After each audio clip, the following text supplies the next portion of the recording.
আসসালামু আলাইকুম প্রিয় শিক্ষার্থীবৃন্দ। আশা করি তোমরা সবাই ভালো আছো।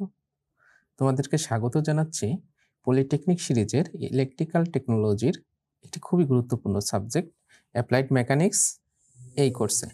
তোমাদের এই কোর্সটি যার বিষয়কোড হচ্ছে 27044।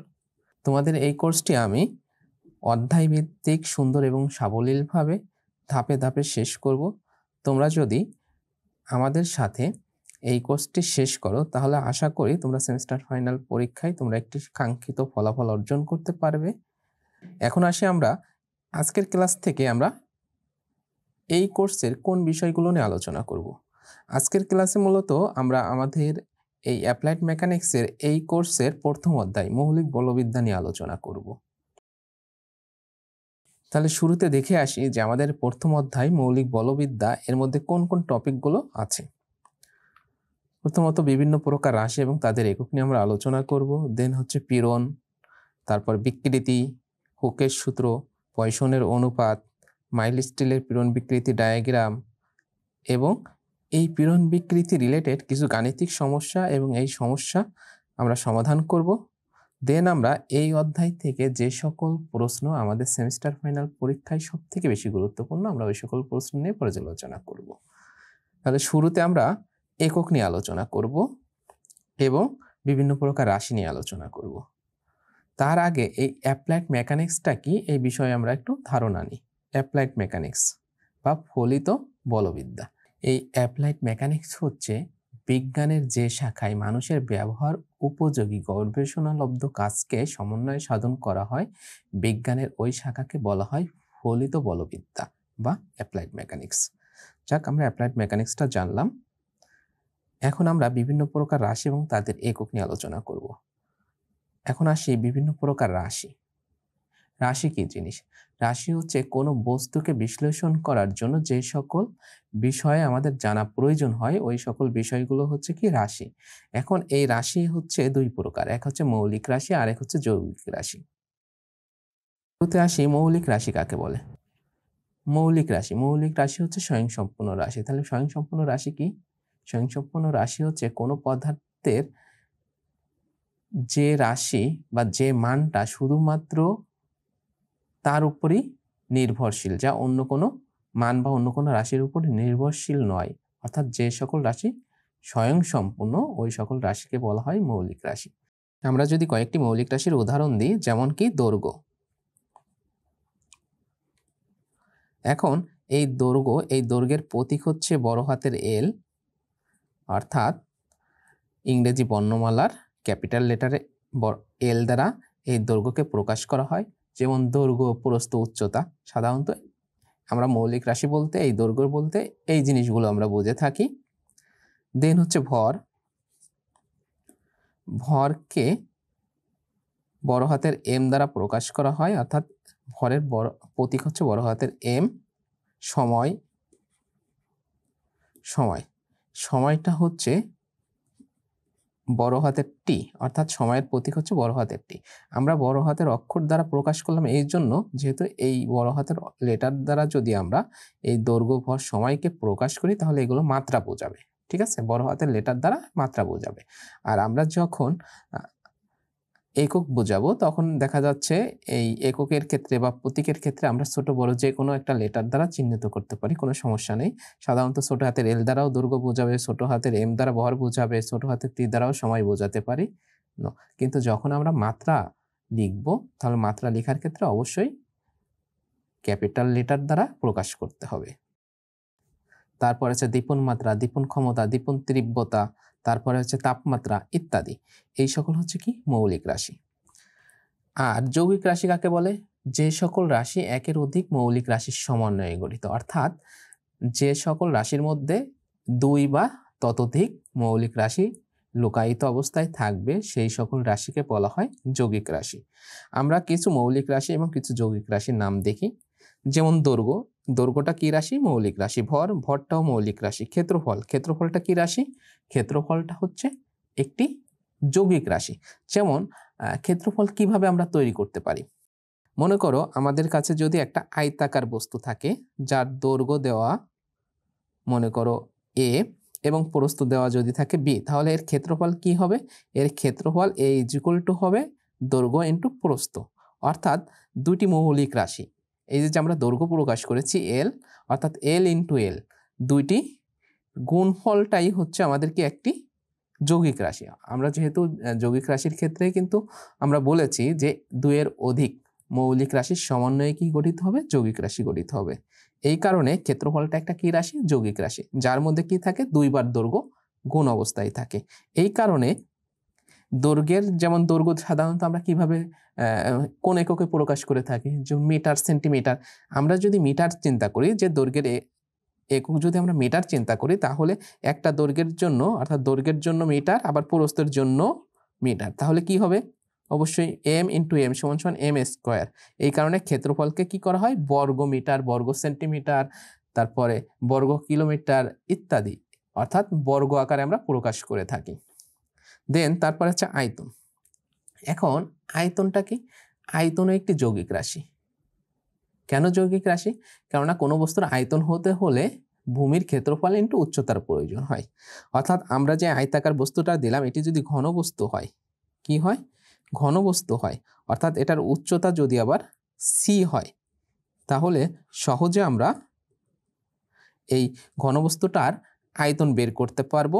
এই আয়তন তখন হবে, অর্থাৎ আয়তনকে ভি দ্বারা প্রকাশ করা হয়, আর ভি সমান হবে দৈর্ঘ্য ইনটু প্রস্থ ইনটু কি? উচ্চতা, অর্থাৎ ক্ষেত্রফল ইনটু উচ্চতা সমান হচ্ছে আয়তন। এই আয়তনের একক কি হবে? দৈর্ঘ্যের একক ছিল মিটার ইনটু মিটার, তাহলে আয়তনের একক কি হবে? মিটার ইনটু মিটার, আবার উচ্চতার জন্য মিটার, সমান মিটার কিউব। এই যে হচ্ছে আমাদের আয়তন, অর্থাৎ এখানে 3 বার আমাদের দৈর্ঘ্য গুণ হয়েছে, যার কারণে আয়তনের একক হয়েছে কি? মিটার কিউব, অর্থাৎ ঘন মিটার। আমরা আয়তনের একককে মিটার কিউব বা সেন্টিমিটার কিউব বা কি তারপরে আছে আমাদের লিটার ইত্যাদি, এই আয়তনকে এভাবে প্রকাশ করে থাকি। তারপর আছে ঘনত্ব। ঘনত্ব একটা যৌগিক রাশি। তারপরে আছে বল। বলটাও একটা যৌগিক রাশি। চাপটাও একটা যৌগিক রাশি। কাজও যৌগিক রাশি। ক্ষমতা এটাও আমাদের যৌগিক রাশি। শক্তি এটিও একটি যৌগিক রাশি। দুইয়ের অধিক মৌলিক রাশির সমন্বয়ে যৌগিক রাশিগুলো গঠিত হয়। আমরা যখন একক নিয়ে আলোচনা করব, ধাপে ধাপে এই বিষয়গুলো, অর্থাৎ এই রাশিগুলোর এককগুলো আমরা বের করব। এখন আমরা আসি একক নিয়ে। একক কাকে বলে? আমরা তো কোনো বস্তুকে বিশ্লেষণ করার জন্য যে সকল ভৌত ধর্মের প্রয়োজন হয়, এই সকল ভৌত ধর্মকে কি বলা হয়? রাশি বলা হয়। এখন এই সকল ধর্মকে, অর্থাৎ এই যে আমরা ধর্মগুলো বের করলাম, দৈর্ঘ্য, ভর, ক্ষেত্রফল, আয়তন, এখন এটার জন্য কি দরকার হয়? একটা নির্দিষ্ট পরিমাণের প্রয়োজন হয়। অর্থাৎ এই পরিমাপ করার জন্য, এই বস্তুকে পরিমাপ করার জন্য কি দরকার হয়? নির্দিষ্ট কিছু পরিমাণের প্রয়োজন হয়। এই নির্দিষ্ট কিছু পরিমাণটাই হচ্ছে কি? পদার্থের বা বস্তুর একক। তাহলে এককটা কি? একক হচ্ছে কোনো বস্তু বা পদার্থের পরিমাপ করার জন্য যে নির্দিষ্ট পরিমাণ নির্ধারণ করা হয়, ওই নির্দিষ্ট পরিমাণটাই হচ্ছে কি? একক। যেমন কোনো একটি বস্তু আমরা একটা নির্দিষ্ট পরিমাণ ধরে নিলাম, যে কোনো পরিমাণ, একটা নির্দিষ্ট পরিমাণ ধরে তার নাম দিলাম হচ্ছে কি? 1 কিলোগ্রাম। এখন দেখা যায় যে নির্দিষ্ট পরিমাণটা, মনে করো একটা বাটিতে অথবা একটা পাত্র দ্বারা আমি 1 বাটি কোনো পদার্থ, হতে পারে সেটা চাল, হতে পারে ডাল ইত্যাদি, আমি একটা বাটি নিলাম, বাটি নিয়ে নির্দিষ্ট একটা পরিমাণ, ওই বাটি সম্পূর্ণ ভরে নিলাম। আমি মনে করলাম যে এই বাটিটা যতটুকু ডাল অথবা চাল দ্বারা পূর্ণ অবস্থায় আছে, এটার পরিমাণ হচ্ছে কি? 1 কেজি। এখন আমি যদি ওই একই বাটি দ্বারা সম্পূর্ণ চাল বা ডালকে পরিমাপ করে যদি দেখা যায়, ওই সম্পূর্ণ চাল বা ডাল ওই নির্দিষ্ট বাটিটার কত গুণ হয়েছে? 50 গুণ বা 60 গুণ। তখন আমরা বলতে পারবো টোটাল, অর্থাৎ মোট চাল বা ডালের পরিমাণ কত? 50 কেজি অথবা 60 কেজি। অর্থাৎ শুরুতে একটা নির্দিষ্ট পরিমাণকে একটা নাম ধরা হয়েছে, এই নামটাই হচ্ছে কি? একক। তাহলে এখন আমরা একক, যেমন দৈর্ঘ্যের একক হচ্ছে কি? মিটার। এই মিটারটা হচ্ছে দৈর্ঘ্যের কি একক? এমকেএস পদ্ধতিতে বা এসআই পদ্ধতিতে এই দৈর্ঘ্যের একক হচ্ছে মিটার। এর থেকে ছোট যদি একক হয়, সেটা হতে পারে আমাদের সেন্টিমিটার, যাকে সিএম দ্বারা প্রকাশ করা হয়। তার ছোট একক হতে পারে মিলিমিটার। এর থেকেও ছোট একক হতে পারে যেমন ন্যানোমিটার, ইত্যাদি ইত্যাদি। তারপরে আমাদের এর থেকে যদি বড় এককে যায়, কিলোমিটার, অর্থাৎ 1000 মিটারে কি হয়, 1 কিলোমিটার হয়। তারপরে হচ্ছে মাইল, তারপরে হতে পারে আমাদের ইঞ্চি, তারপরে হতে পারে কি ফিট, গজ ইত্যাদি। এই যে এককগুলো আমরা বললাম, এই সবগুলো হচ্ছে কি দৈর্ঘ্যের একক, metre, kilometre, centimetre, millimetre, feet, ইঞ্চি ইত্যাদি। দেন তারপর আছে ভর। ভরের একক কি, এমকেস পদ্ধতিতে ভরের একক হচ্ছে কিলোগ্রাম। এর থেকে যদি ছোট এককের কথা আমরা চিন্তা করি তাহলে গ্রাম, তারপরে যদি গ্রাম থেকে একটু বড় এককের কথা চিন্তা করি পাউন্ড ইত্যাদি। তারপর আছে ক্ষেত্রফলের একক, মিটার স্কোয়ার, সেন্টিমিটার স্কোয়ার ইত্যাদি। এখন একক হচ্ছে আমাদের কয় প্রকার, 2 প্রকার। এক হচ্ছে পরম একক আর এক হচ্ছে অভিকর্ষীয় একক। এখন পরম একক এবং অভিকর্ষীয় একক কাকে বলে?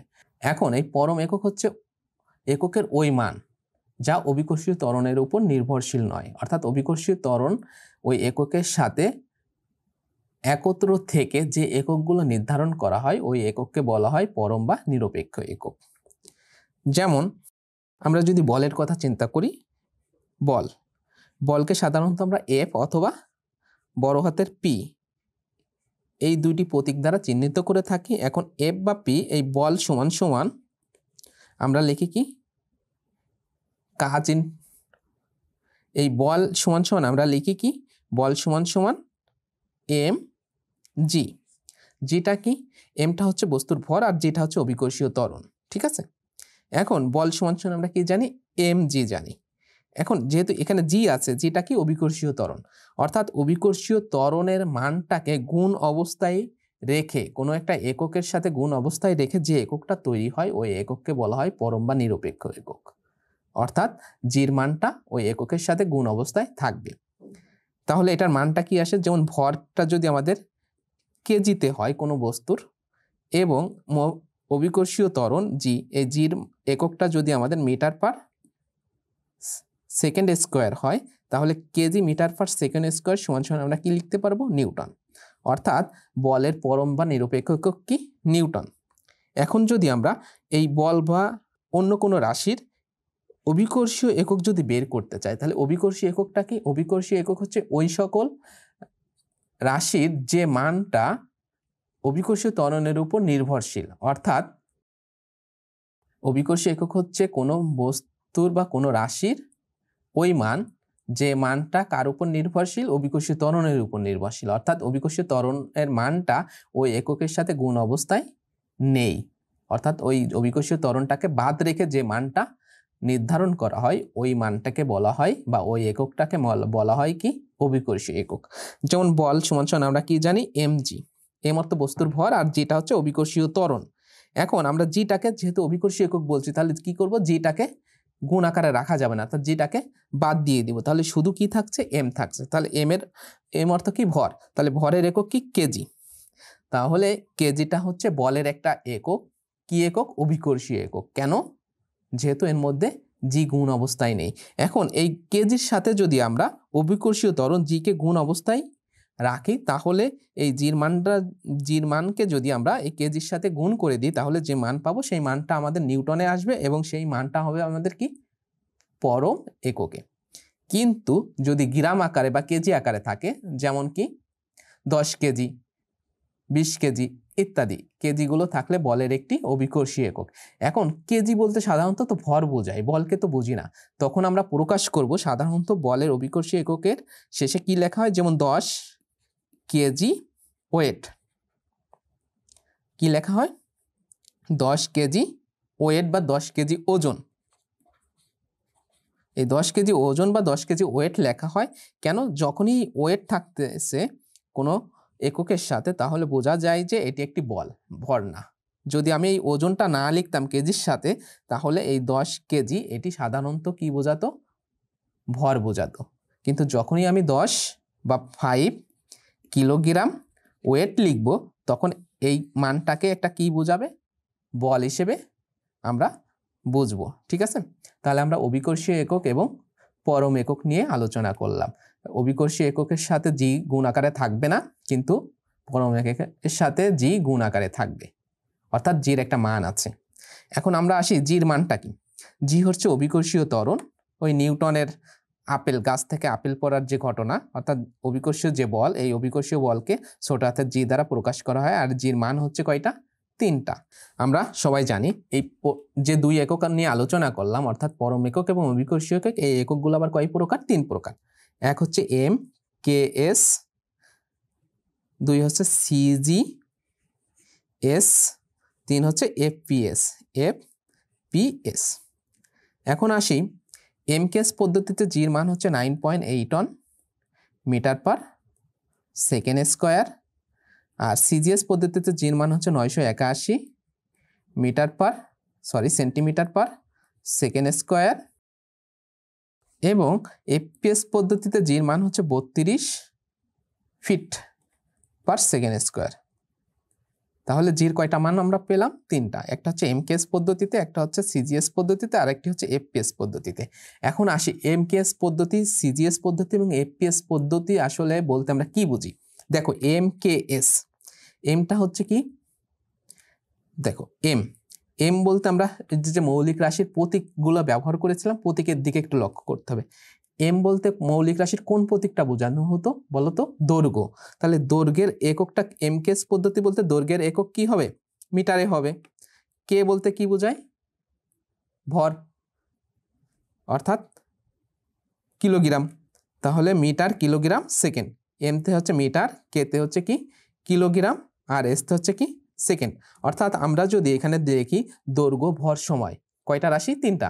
দৈর্ঘ্য ভর সময়, তাহলে দৈর্ঘ্যের একক হবে হচ্ছে কি মিটারে, ভরের একক হচ্ছে কে যে কিলোগ্রাম, তাহলে কিলোগ্রাম, আর এসটা কি সেকেন্ড, সেকেন্ডের একক হবে কি, অর্থাৎ সময়, এসটা হচ্ছে কি সময়, আর সময়ের একক কি সেকেন্ড, তাহলে সময়ের একক কিসে হবে? সেকেন্ডে হবে। তাহলে মিটার কেজি সেকেন্ড। আচ্ছা সিজিএস পদ্ধতিতে কি? দৈর্ঘ্য ভর সময়, তাহলে সিজিএস পদ্ধতিতে সিতে কি হয়? সেন্টিমিটার, তাহলে দৈর্ঘ্যের একক হবে কি সেন্টিমিটারে। আচ্ছা তারপরে হচ্ছে কি ভর, ভরের একক হবে জি, জিতে কি হয়? গ্রাম হয়, তাহলে সেন্টিমিটার গ্রাম, আর এসটা কি সময়, তাহলে সময়ের একক কি হবে? সেকেন্ড। এফপিএস পদ্ধতি, তাহলে এফপিএস পদ্ধতির প্রথম যে লেটারটা থাকবে এটা হচ্ছে দৈর্ঘ্য বোঝাবে, ঠিক আছে? এটা কি প্রথম লেটারটা দৈর্ঘ্য, আর দ্বিতীয় যে লেটারটা এটা সাধারণত ভরের একক বোঝাবে, আর তৃতীয় যেটা এটা হচ্ছে কিসের? সময়ের। আমরা এমকেএস বলি, সিজিএস বলি বা এফপিএস বলি, যাই বলি না কেন, এই এমকেএস, সিজিএস বা এফপিএস প্রথম লেটারটা দৈর্ঘ্যের একক বোঝাবে, মাঝের লেটারটা ভরের একক বোঝাবে, আর শেষেরটা কিসের? সময়ের একক বোঝাবে। তাহলে এফপিএস পদ্ধতিতে এফতে কি হয়? ফুট, তাহলে দৈর্ঘ্যের একক কি হবে? ফিটে হবে। আচ্ছা পিটা হচ্ছে মাঝের যেটা ভর বোঝাবে, তাহলে পিতে কি হয়? পাউন্ড, তাহলে ভরের একক কি হবে? পাউন্ডে হবে। আর এসটা হচ্ছে কি সময়, তাহলে সময় এসতে কি হয়? সেকেন্ড হয়। সেকেন্ড বলতে আমরা কি বুঝবো? সময়ের একক বুঝবো। তাহলে আমরা এখান থেকে সহজে বুঝলাম এমকেএস পদ্ধতিতে দৈর্ঘ্যের একক হবে মিটার, ভরের একক হবে কিলোগ্রাম, সময়ের একক সেকেন্ড। সিজিএস পদ্ধতিতে দৈর্ঘ্যের একক হবে সেন্টিমিটার, ভরের একক হবে গ্রাম, আর সময়ের একক হবে সেকেন্ড। এফপিএস পদ্ধতি, তাহলে এফপিএস পদ্ধতিতে আমাদের দৈর্ঘ্যের একক হবে ফিট, ভরের একক হবে পাউন্ড, আর সময়ের একক হবে কি? সেকেন্ড। আশা করি তোমরা বুঝতে পেরেছো। অর্থাৎ এই এমকেএস, সিজিএস, এফপিএস এর মধ্যে কিন্তু লুকায়িত আছে যে তার দৈর্ঘ্যের একক কি হবে, ভরের একক কি হবে এবং সময়ের একক কি হবে। এখন আমি তোমাদের মাঝে পীড়ন বা স্ট্রেস নিয়ে আলোচনা করব। পীড়ন বা স্ট্রেস। পীড়ন, কোনো একটি বস্তুর উপর যদি আমরা বল প্রয়োগ করি, অর্থাৎ যতটুকু ক্ষেত্রফল, অর্থাৎ বলটাকে আমরা কোনো একটা বস্তুর যতটুকু ক্ষেত্রফলের উপর প্রয়োগ করব তার লম্ব প্রতিক্রিয়া বলের মানকে বলা হয় কি? পীড়ন। তাহলে পীড়নটা আমরা আরেকবার বলি। দেখো কোনো একটা বস্তু আমরা ধরে নিলাম, এই সম্পূর্ণ একটা বস্তু যার ক্ষেত্রফল হচ্ছে এ, এবং এই বস্তুর উপর আমরা একটা বল প্রয়োগ করেছি, যে বলটা হচ্ছে আমাদের কি পি বা এফ। এখন এটার পীড়ন, আমরা যদি কোনো একটা বস্তু অর্থাৎ এ ক্ষেত্রফল বিশিষ্ট কোনো বস্তুর উপর যদি পি বল প্রয়োগ করি, তাহলে তার পীড়ন কি হবে? পীড়নটা হবে হচ্ছে এই একক ক্ষেত্রফলের উপর যে প্রযুক্ত বল, এই বলের বাধাদানকারী যে প্রতিক্রিয়া বল। অর্থাৎ আমি বল প্রয়োগ করছি উপর থেকে নিচের দিকে, আর বাধাদানকারী প্রতিক্রিয়া বল কোন দিকে কাজ করবে? অর্থাৎ নিচ থেকে উপরের দিকে। এটাই হচ্ছে আমাদের কি? পীড়ন বা স্ট্রেস। এই কারণে পীড়ন বা স্ট্রেসকে এস দ্বারা প্রকাশ করা হয়, আর এস ইজ ইকুয়াল টু হচ্ছে একক ক্ষেত্রফলের উপর প্রযুক্ত বলের মান, অর্থাৎ পি বাই এ। এখন আমরা আসি পিটা হচ্ছে কি বল, তাহলে বলের একক হচ্ছে কি নিউটন। যদি আমরা এমকেএস পদ্ধতিতে এবং পরম এককের কথা চিন্তা করি তাহলে বলের একক হচ্ছে নিউটন, আর ক্ষেত্রফলের একক হচ্ছে কি মিটার স্কোয়ার। তাহলে পীড়নের একক দাঁড়াচ্ছে হচ্ছে আমাদের কি নিউটন পার মিটার স্কোয়ার। আশা করি তোমরা বুঝতে পেরেছো। তাহলে পীড়নটা হচ্ছে একক ক্ষেত্রফলের উপর প্রযুক্ত লম্ব প্রতিক্রিয়া বলের মানকে পীড়ন বলা হয়, লম্ব প্রতিক্রিয়া। ওকে, এখন আমি পীড়নের প্রকারভেদ নিয়ে আলোচনা করব। পীড়ন হচ্ছে কয় প্রকার? 3 প্রকার। একটা হচ্ছে টানা পীড়ন, অর্থাৎ কোনো একটি বস্তুর উপর যদি আমরা টানা বল প্রয়োগ করি তাহলে, টানা বলতে কি, আমরা যেমন রশি টানি, অর্থাৎ কোনো একটা বস্তু দুই সাইডে যদি টান দেওয়া হয় এই বলটাকে বলা হয় কি টানা বল। তাহলে কোনো বস্তুর উপর যদি টানা বল প্রয়োগ করা হয়, অর্থাৎ একক ক্ষেত্রফল বিশিষ্ট কোনো বস্তুর উপর যদি টানা বল প্রয়োগ করা হয় তাহলে ওই বস্তু কর্তৃক প্রতিক্রিয়া বলকে বলা হয় কি টানা পীড়ন।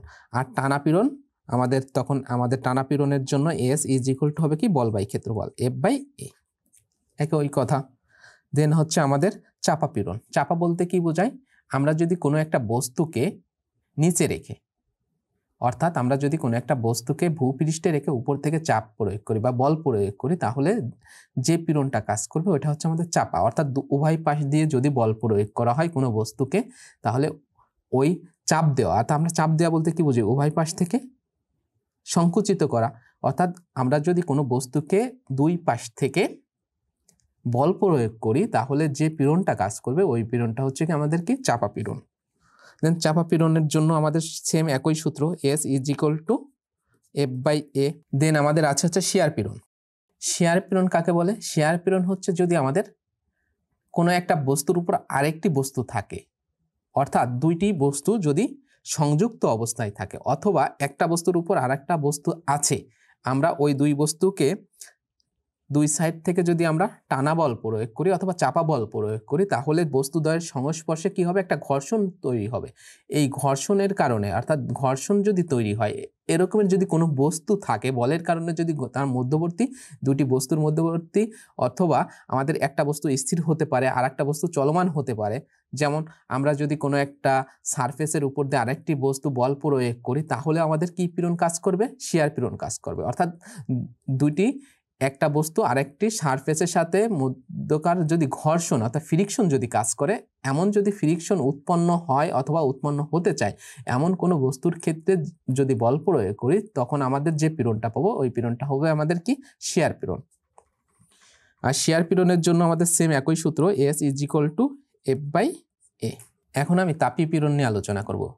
তাপমাত্রা জনিত কারণে কোনো পদার্থের দৈর্ঘ্য বৃদ্ধি পেতে পারে, প্রস্থ বৃদ্ধি পেতে পারে, যার ফলে এক প্রকার পীড়নের সৃষ্টি হয়। অর্থাৎ তাপমাত্রার কারণে কোনো বস্তুতে যে পীড়নের সৃষ্টি হয় তাকে বলা হয় তাপীয় পীড়ন। এখন আমি যদি একটি বস্তুর কথা চিন্তা করি, ধরে নিলাম আমাদের একটি লোহার পাত, এই লোহার পাতের দৈর্ঘ্য হচ্ছে কি আমাদের বড় হাতের এল। এখন প্রাথমিক তার টেম্পারেচার যদি আমাদের T1 হয়, আমরা যদি একটা নির্দিষ্ট সময় পরে তার টেম্পারেচার বৃদ্ধি করে T2 টেম্পারেচারে উন্নীত করি তাহলে এই তাপমাত্রা বৃদ্ধিজনিত কারণে এই লোহার দৈর্ঘ্যের একটি দৈর্ঘ্য কি হবে? বৃদ্ধি পাবে। এই লোহার দৈর্ঘ্যের বৃদ্ধি তখন আমাদের ডেল ছোট হাতের এল দ্বারা প্রকাশ করব। এই দৈর্ঘ্য বৃদ্ধি সমান সমান তখন আমরা একটা সূত্র লিখতে পারি, আলফা ডেল টি বড় হাতের এল, অর্থাৎ আদি দৈর্ঘ্য। আমরা সবাই ফিজিক্সে পড়ে আসছি যে তাপমাত্রা জনিত কারণে কঠিন তরল এবং বায়বীয় পদার্থের প্রসারণ ঘটে। কঠিন পদার্থের দৈর্ঘ্য বৃদ্ধি পেতে পারে, প্রস্থ বৃদ্ধি পেতে পারে, আর দৈর্ঘ্য এবং প্রস্থ যদি বৃদ্ধি পায় তাহলে তার ক্ষেত্রফলও বৃদ্ধি পাবে। পাশাপাশি বস্তুটি যদি ঘনবস্তু হয় তাহলে দৈর্ঘ্য, প্রস্থ এবং উচ্চতা তিনটা রাশি বৃদ্ধি পাবে, যার ফলে তার কি হবে? আয়তন বৃদ্ধি পাবে। এখন এই কঠিন বস্তুর জন্য তার দৈর্ঘ্য বৃদ্ধির জন্য যে সূত্র, সেই সূত্রটা আমরা ফিজিক্স থেকে জেনে আসছি যে আলফা ডেল টি এল। এখন এই আলফাটা কি? আলফা হচ্ছে তাপীয় প্রসারণ গুণাঙ্ক। যেহেতু আমরা তাপমাত্রার জনিত কারণে পদার্থের দৈর্ঘ্য বৃদ্ধি পাচ্ছে এই কারণে আলফাটা কি? তাপীয় প্রসারণ গুণাঙ্ক। আর ডেলটা হচ্ছে কি? তাপমাত্রার পরিবর্তন। তাপমাত্রার পরিবর্তন। আর বড় হাতের এলটা কি? আদি দৈর্ঘ্য, কোনো একটা বস্তুর আদি দৈর্ঘ্য। এখানে সুন্দরভাবে লেখা আছে যে আলফা সমান তাপীয় প্রসারণ গুণাঙ্ক, ডেলটি সমান হচ্ছে তাপমাত্রার পরিবর্তন, আর বড় হাতের এল সমান কি? আদি দৈর্ঘ্য। আর আমরা যদি ছোট হাতের এল অথবা ডেল এল দ্বারা প্রকাশ করি, সেটি হবে আমাদের হচ্ছে দৈর্ঘ্যের পরিবর্তন, নট দৈর্ঘ্য বৃদ্ধি, কতটুকু বৃদ্ধি হয়েছে এমন না, দৈর্ঘ্যের পরিবর্তন। অর্থাৎ চূড়ান্ত যে দৈর্ঘ্য, আমাদের দৈর্ঘ্যের পরিবর্তনটা এমন। সূত্র যদি আমরা ভেঙে লিখি, যেমন দৈর্ঘ্য বৃদ্ধি ডেল এল ইজিকল টু, আমরা তখন লিখব যে প্রাথমিক যে দৈর্ঘ্য ছিল, অর্থাৎ প্রাথমিক তার দৈর্ঘ্য হচ্ছে এল নট মাইনাস হচ্ছে কি একটা নির্দিষ্ট তাপমাত্রা পরে তার দৈর্ঘ্য যদি এল টি হয়, তাহলে এই দুইটা দৈর্ঘ্যের পার্থক্য হবে কি? দৈর্ঘ্যের পরিবর্তন। এই দৈর্ঘ্যের পরিবর্তনের ক্ষেত্রে, অর্থাৎ যে কোনো রাশির আগে যদি আমরা ডেল বসাই, এই ডেলের একটা অর্থ আছে। ডেল বসানো হচ্ছে কোনো রাশির আগে যদি ডেল বসানো হয়, তাহলে বোঝা যায় যে ওই রাশিটার পরিবর্তন। আর পরিবর্তন অলওয়েজ কি হয়? পজিটিভ হয়। আর পজিটিভ হওয়ার কারণ কি? আর পরিবর্তন অলওয়েজ আমাদের বড়টা মাইনাস ছোটটা, অর্থাৎ পার্থক্য। ঠিক আছে, বড় মানটা আগে হবে, ছোট মানটা পরে হবে।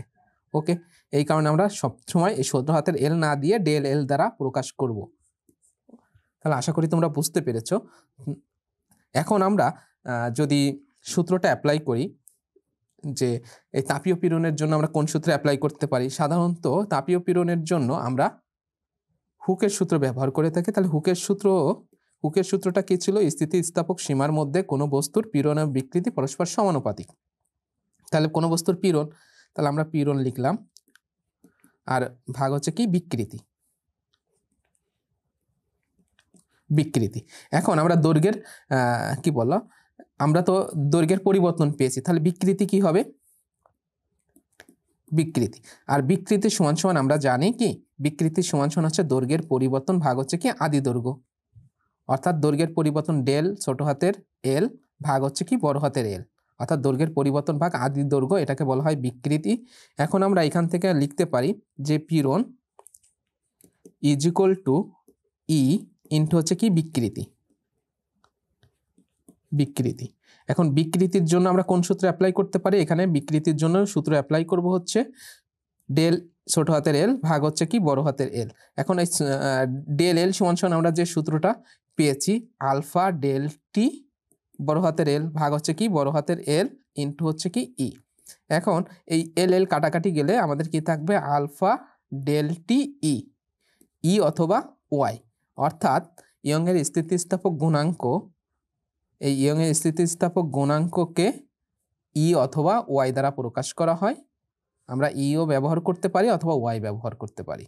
সো আশা করি তোমরা বুঝতে পেরেছো তাপীয় পীড়ন বলতে কি বোঝায়। এখন আমি বিকৃতি নিয়ে আলোচনা করব। সাধারণত তাপীয় পীড়নের আগে আমাদের বিকৃতি সম্পর্কে ধারণা অর্জন করার প্রয়োজন ছিল, কেননা তাপীয় পীড়ন যদি আমরা ভালোভাবে জ্ঞান অর্জন করতে চাই, তাহলে আমাদের বিকৃতি সম্পর্কে ধারণা স্পষ্ট হতে হবে। যদিও আমরা তাপীয় পীড়ন নিয়ে আলোচনা করেছি, এখন আমরা বিকৃতি নিয়ে আলোচনা করি। বিকৃতি কাকে বলে? বিকৃতিটা হচ্ছে একটা অনুপাত। কোনো বস্তুর উপর বল প্রয়োগ করলে বস্তুর যে দৈর্ঘ্যের পরিবর্তন অথবা পার্শ্বের যে পরিবর্তন হয়, এই দৈর্ঘ্যের পরিবর্তন এবং আদি দৈর্ঘ্যের যে অনুপাত, এই অনুপাতকে বলা হয় কি? বিকৃতি। বিকৃতির কে সাধারণত ডেল দ্বারা প্রকাশ করা হয়। কি দ্বারা প্রকাশ করা হয়? ডেল। এবং আমরা যদি স্ক্রিনে একটি ফিগার দেখতে পাচ্ছি, প্রাথমিক অবস্থায় আমরা ধরে নিলাম কোনো একটি বস্তুর দৈর্ঘ্য হচ্ছে কি? L1। এই L1 হচ্ছে কোনো একটি বস্তুর প্রাথমিক দৈর্ঘ্য। এখন এই বস্তুকে যদি আমরা টানা বল প্রয়োগ করি, সেই টানা বলের পরিমাণ যদি F হয়, তাহলে তার দৈর্ঘ্য বৃদ্ধি কত হয়েছে? Del L. তাহলে আমরা ডেল এল সমান সমান কি লিখতে পারি? L2। অর্থাৎ F বল প্রয়োগ করার ফলে টোটাল দৈর্ঘ্য হয়েছে কি? L2। তাহলে আমরা দৈর্ঘ্যের পরিবর্তন বের করব, L2 মাইনাস হচ্ছে কি? L1। অর্থাৎ এই দুইটা দৈর্ঘ্যের বিয়োগফলটাই হচ্ছে দৈর্ঘ্যের পরিবর্তন। সাপোজ আমি আরেকটি উদাহরণ দিই। কোনো একটা বস্তু আমরা বল প্রয়োগ করলাম, এই বলের মানটা হলাম আমাদের পি। এখন এই বস্তুর দৈর্ঘ্য আমরা ধরে নিলাম 5 মিটার। এই পি বল প্রয়োগ করার ফলে বস্তুটার দৈর্ঘ্য বৃদ্ধি হয়ে টোটাল দৈর্ঘ্য হয়ে গেল আমাদের কত? 6 মিটার। তাহলে দৈর্ঘ্যের পরিবর্তন কত হবে? ডেল এল। ডেল এল হবে হচ্ছে আমাদের 6 মাইনাস হচ্ছে 5 অর্থাৎ 1 মিটার। আশা করি তোমরা বুঝতে পেরেছো। তাহলে দৈর্ঘ্যের পরিবর্তন কত? প্রাথমিক দৈর্ঘ্য আমাদের যা থাকবে, আমরা কোনো একটা বস্তুকে যদি লোডে ঝুলাই দেওয়া হয় অথবা বল প্রয়োগ করা হয়, যে বল প্রয়োগ অথবা লোডের কারণে তার দৈর্ঘ্য সম্পূর্ণ অংশ যা হবে এটা থেকে তার প্রাথমিক দৈর্ঘ্য বিয়োগ করলে যেটা পাবো এটি হচ্ছে আমাদের কি দৈর্ঘ্যের পরিবর্তন। এই দৈর্ঘ্যের পরিবর্তন বা আমাদের বিকৃতিকে ডেল দ্বারা প্রকাশ করা হয়। আর ডেল ইজ ইকুয়াল টু কি দৈর্ঘ্যের পরিবর্তন, অর্থাৎ ডেল ছোট হাতের এল ভাগ হচ্ছে কি বড় হাতের এল। তোমরা সবাই মনে রাখবা, ঠিক আছে? তাহলে এই বিকৃতিকে কি দ্বারা প্রকাশ করা হয়? ডেল দ্বারা প্রকাশ করা হয়। আর ডেল ইজ ইকুয়াল টু হচ্ছে দৈর্ঘ্যের পরিবর্তন ভাগ হচ্ছে কি আদি দৈর্ঘ্য। দৈর্ঘ্যের পরিবর্তন ভাগ আদি দৈর্ঘ্য। ওকে, এখন আমরা বিকৃতির একক নিয়ে আলোচনা করব। এখন বিকৃতির একক কি হবে? যেমন দৈর্ঘ্যের পরিবর্তন, যেমন আমাদের প্রাথমিক দৈর্ঘ্য কত ছিল? উদাহরণের ক্ষেত্রে তোমাদেরকে বললাম যে প্রাথমিক দৈর্ঘ্য ছিল 5 মিটার, পরবর্তীতে পি বল প্রয়োগ করার ফলে আমাদের মোট দৈর্ঘ্য হয়েছে কত মিটার? 6 মিটার। তাহলে দৈর্ঘ্যের পরিবর্তন কত মিটার? 1 মিটার। তাহলে আমাদের দৈর্ঘ্যের পরিবর্তন যদি আমরা এমকেস পদ্ধতিতে ধরি মিটারে, তাহলে আদি দৈর্ঘ্য কত ছিল? 5 মিটার। তাহলে তার একক কি? এটাও মিটার। তাহলে মিটারে কাটাকাটি গেলে আমাদের কোনো একক থাকে না, অর্থাৎ বিকৃতিটি একটি অনুপাত যার কোনো একক নেই, ইউনিটলেস। তাহলে একই রাশির যদি কোনো একটা অনুপাত তৈরি হয় আর এই সকল জিনিসের কি হয় না? কোনো একক হয় না, যেহেতু সেম রাশি আর সেম রাশির একটা অনুপাত, এই কারণে আমাদের বিকৃতির কি নেই? কোনো একক নেই। মান আছে কিন্তু একক নেই। দেন এখন আমরা বিকৃতির প্রকারভেদ নিয়ে আলোচনা করব। বিকৃতিও 3 প্রকার। টানা বিকৃতি, যদি কোনো একটা বস্তুর উপর টানা বল প্রয়োগ করি তার দৈর্ঘ্যের যে পরিবর্তন হবে, এই পরিবর্তনকে আদি দৈর্ঘ্য দ্বারা ভাগ করলে যে মানটা পাবো সেটি হচ্ছে আমাদের টানা বা প্রসারণ বিকৃতি।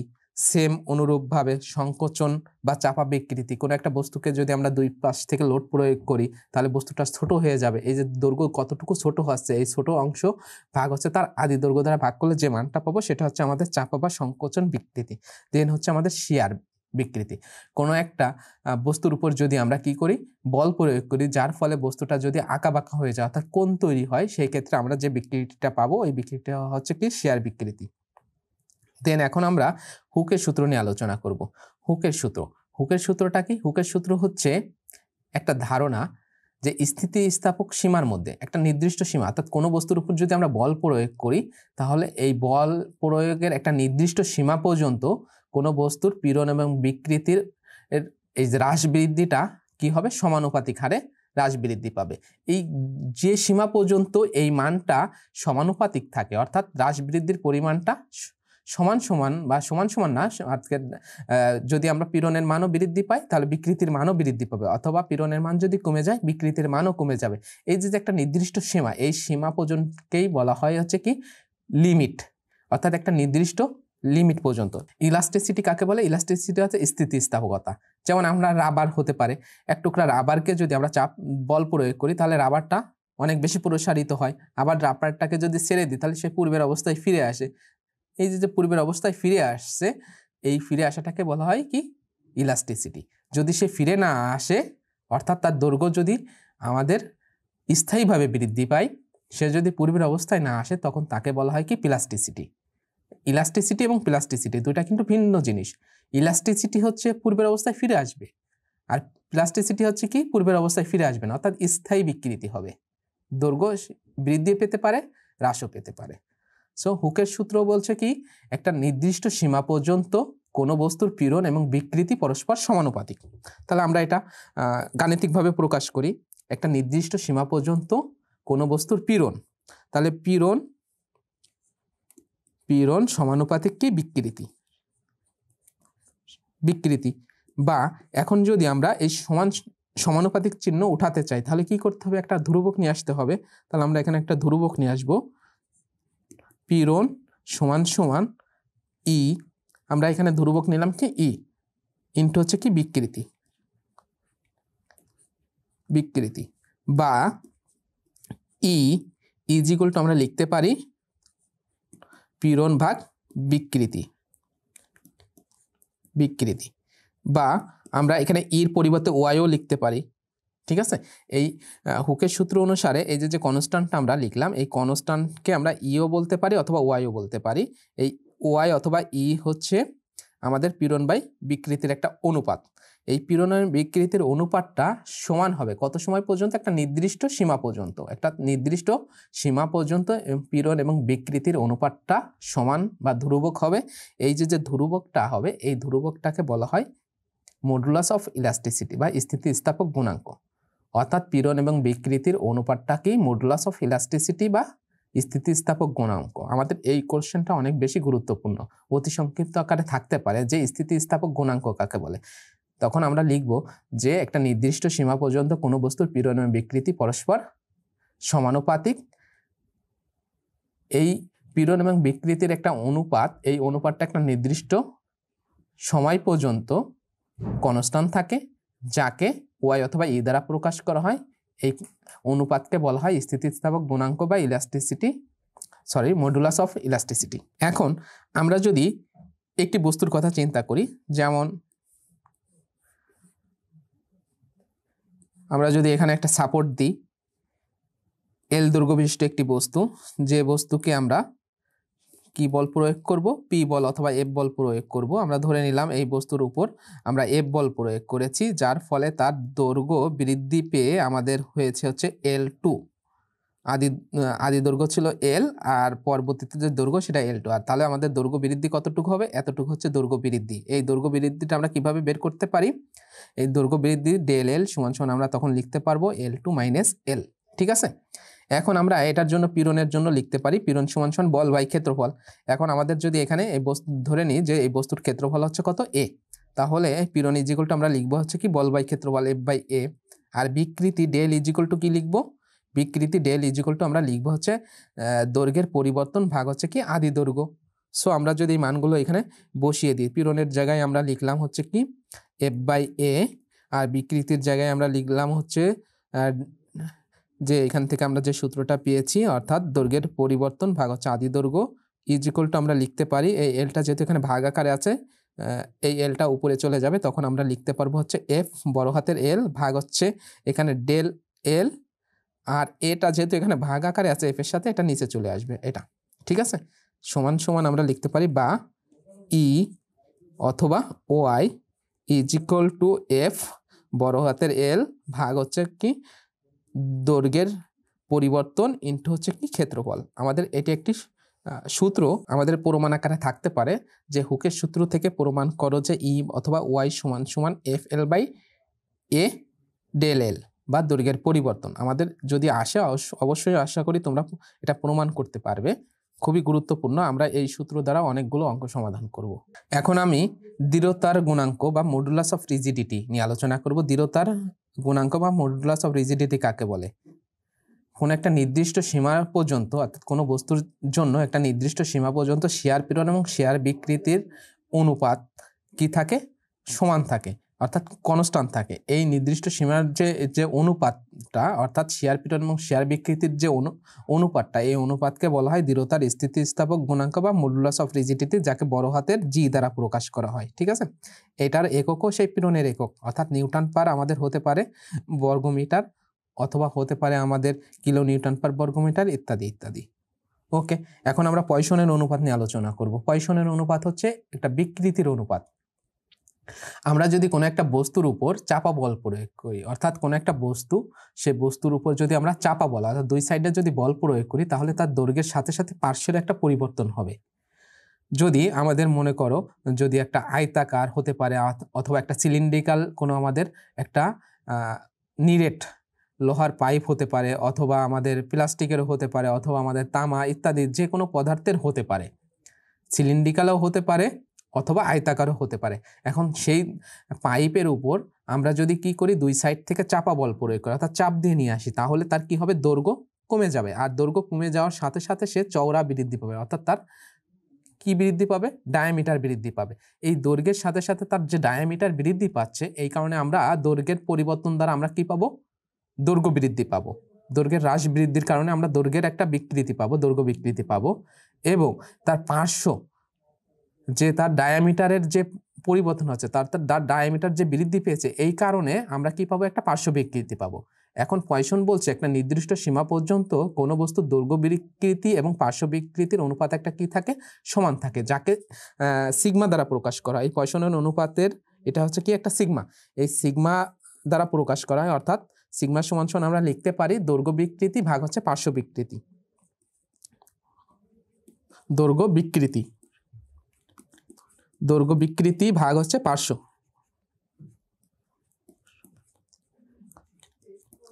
বিকৃতি। এখন আমরা যদি দৈর্ঘ্য বিকৃতির কথা চিন্তা করি, দৈর্ঘ্য বিকৃতির জন্য আমাদের সূত্র ডেল ইজ ইকুয়াল টু আমরা কি ছিল, যে দৈর্ঘ্যের পরিবর্তন ভাগ হচ্ছে আদি দৈর্ঘ্য।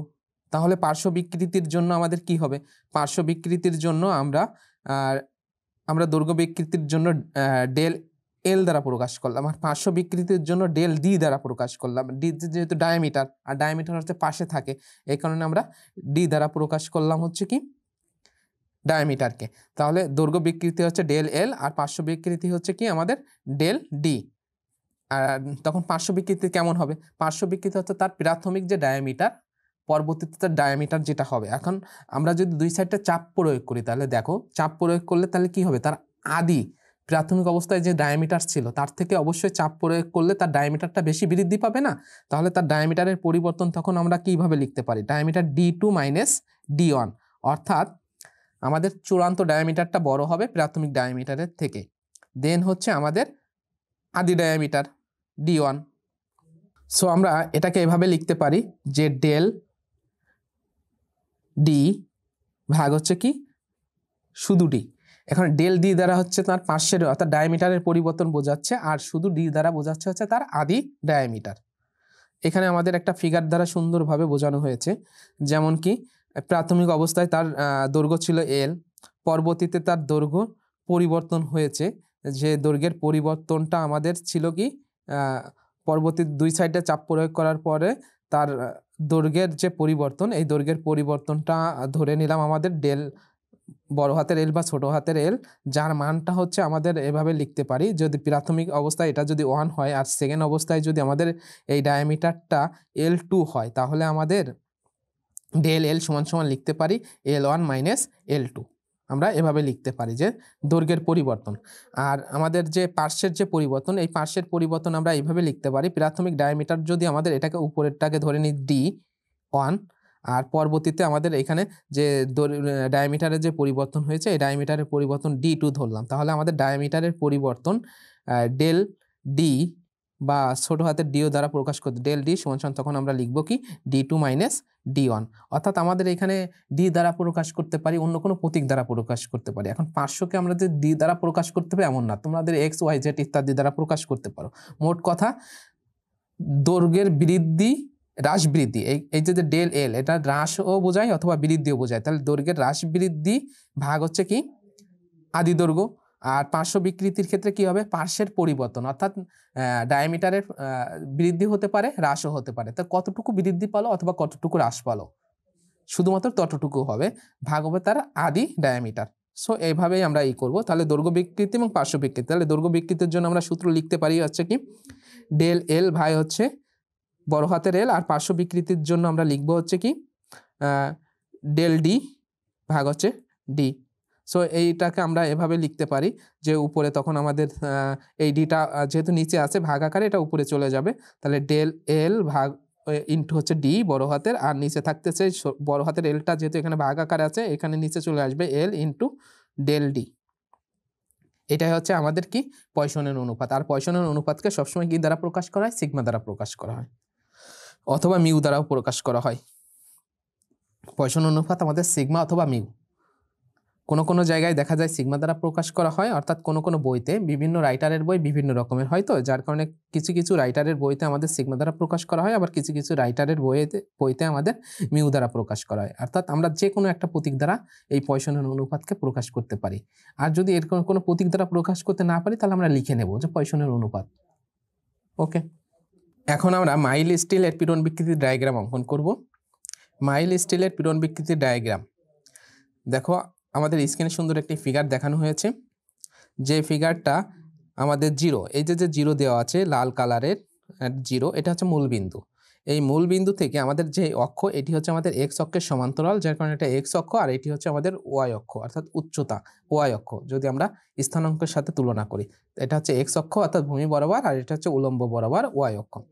এখন এই মূল বিন্দু থেকে একটা রেখা চলে গেছে একটা রেখা চলে যেয়ে দেখো বিভিন্নভাবে এইখান থেকে এভাবে গেছে, যাওয়ার পরে একটা কার্ভ আকৃতি তৈরি করে আবার উপর দিকে উঠেছে।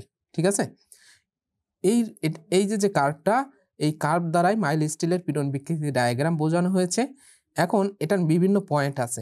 এই যে লাল অংশ প্রাথমিক অবস্থায়, এই লাল অংশকে বলা হয় কি মডুলাস। ঠিক আছে, এই লাল অংশ যতটুকু এই এরিয়া, এই ক্ষেত্রফলের এই এরিয়াকে বলা হয় কি মডুলাস। এবং এই একটা পয়েন্ট, এই পয়েন্টটাকে বলা হয় প্রপোর্শনাল লিমিট। কি বলা হয়? Proportional limit. আর বি, এই পয়েন্টটাকে বলা হয় ইলাস্টিক লিমিট। ইলাস্টিক কি? ইলাস্টিক হচ্ছে, একটু আগে আলোচনা করলাম যে কোনো একটা বস্তুর উপর যদি বল প্রয়োগ করি, বস্তুটার দৈর্ঘ্য যদি বৃদ্ধি পায়, আবার যদি তাকে ছেড়ে দিই, সে যদি আবার পূর্বের অবস্থায় ফিরে আসে, তাকে বলা হয় ইলাস্টিক লিমিট। অর্থাৎ এই যে বি বিন্দু, এই বিন্দু পর্যন্ত কোনো বস্তুর উপর বল প্রয়োগ করলে তার দৈর্ঘ্যের বৃদ্ধি হবে, অর্থাৎ দৈর্ঘ্য বেড়ে যাবে। আবার যদি বল অপসারণ করি, সে আবার পূর্বের অবস্থায় ফিরে আসবে এই বি পয়েন্ট পর্যন্ত, অর্থাৎ একটা নির্দিষ্ট সীমা বোঝানো হচ্ছে। ঠিক আছে, এখন এই বি থেকে পরবর্তীতে যদি আমাদের সি নিয়ে আসা হয়, এইটাই হচ্ছে আমাদের কি সি। সিটা হচ্ছে আমাদের ব্রেক ইভেন পয়েন্ট। এবং এই যে দেখো এখান থেকে আবার কার্ভ হয়ে আমাদের ডি বিন্দুতে চলে আসছে, এটা হচ্ছে আমাদের ইল্ড স্ট্রেংথ। ইল্ড স্ট্রেংথ, এই ইল্ড স্ট্রেংথের পরে আমাদের আবার চলে গেছে কি আলটিমেট স্ট্রেংথ, ই দ্বারা প্রকাশ করা হয়েছে। এবং সর্বশেষে হচ্ছে কি ফ্রিকশন পয়েন্ট, এই ফ্রিকশন পয়েন্ট এফ। এইটি হচ্ছে আমাদের কি পীড়ন বিকৃতির ডায়াগ্রাম। আর পীড়ন বিকৃতির ডায়াগ্রামে সবসময় আমাদের এক্স অক্ষকে ধরা হয় কি পীড়ন, এবং ওয়াই অক্ষকে ধরা হয় কি স্ট্রেস। ঠিক আছে, অর্থাৎ এক্স এর দিকে যেদিকে, এটা হচ্ছে পীড়নের মান। পীড়নের মান এখানে আমাদের হতে পারে নিউটন পার বর্গমিটার বা কিলো নিউটন পার বর্গমিটার, অর্থাৎ মূল বিন্দুর সাপেক্ষে এখানে আমাদের পীড়নের মান আস্তে আস্তে বৃদ্ধি পাচ্ছে। আর ওয়াই অক্ষ এই বরাবর হচ্ছে আমাদের কি হচ্ছে বিকৃতির মান বৃদ্ধি পাচ্ছে। এখন একটা নির্দিষ্ট সীমা পর্যন্ত এই পীড়ন এবং বিকৃতির মানটা কি থাকে, অর্থাৎ এদের যে বৃদ্ধিটা, অর্থাৎ পীড়নের মানও বৃদ্ধি পাচ্ছে, বিকৃতির মানও বৃদ্ধি পাচ্ছে সমানুপাতিক হারে এই একটা নির্দিষ্ট সীমা পর্যন্ত। এরপরে আর তাদের মানটা সমানুপাতিক হারে বৃদ্ধি পায় না। এখন এই যে নির্দিষ্ট মান, অর্থাৎ যে নির্দিষ্ট বিন্দু পর্যন্ত এই পীড়ন এবং বিকৃতির মানটা সমানুপাতিক হারে বৃদ্ধি পায়, ওই বিন্দুকে বলা হয় কি লিমিট। ঠিক আছে, ইল্ড লিমিট বা স্থিতিস্থাপক সীমা। সো আশা করি তোমরা এই কার্ভটা তৈরি করে বিভিন্ন পয়েন্টের নামগুলো লিখে দিতে পারবে।